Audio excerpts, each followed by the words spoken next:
教会了我们永不放弃的精神，让热血成为笔，将青春谱成诗。未来的2年，让我们一同奔赴梦想的道路上。话说了这么多，让我们用最热烈的掌声来欢迎成功高中弦乐团的廖武俊廖老师。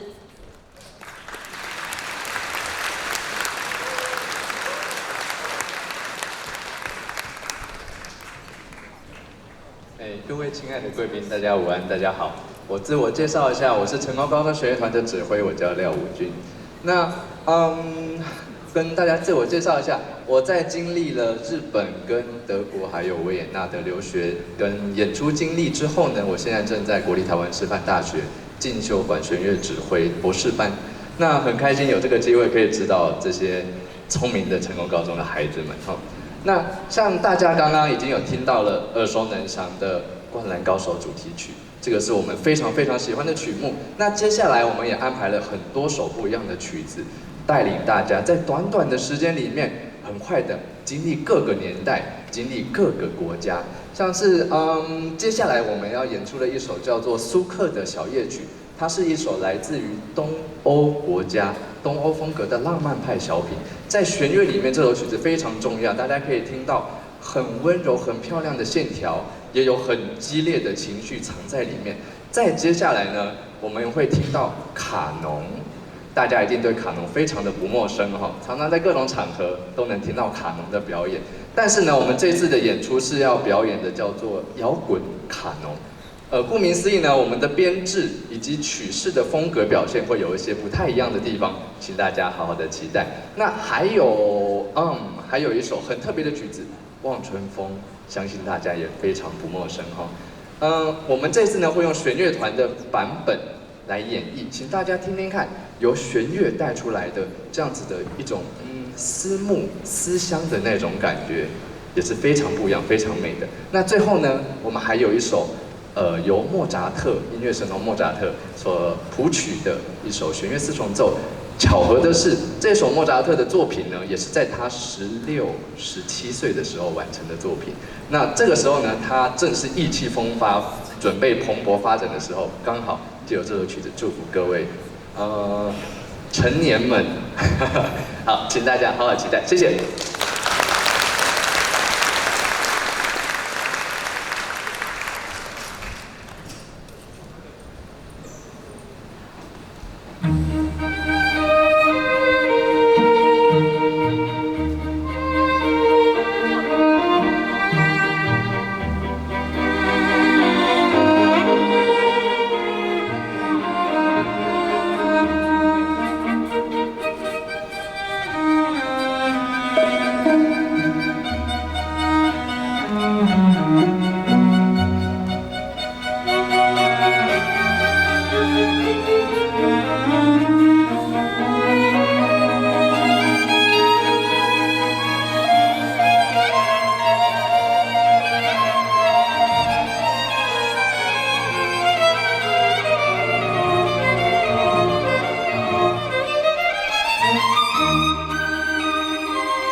谢谢弦乐团精彩的演出，再给他们一个热烈的掌声。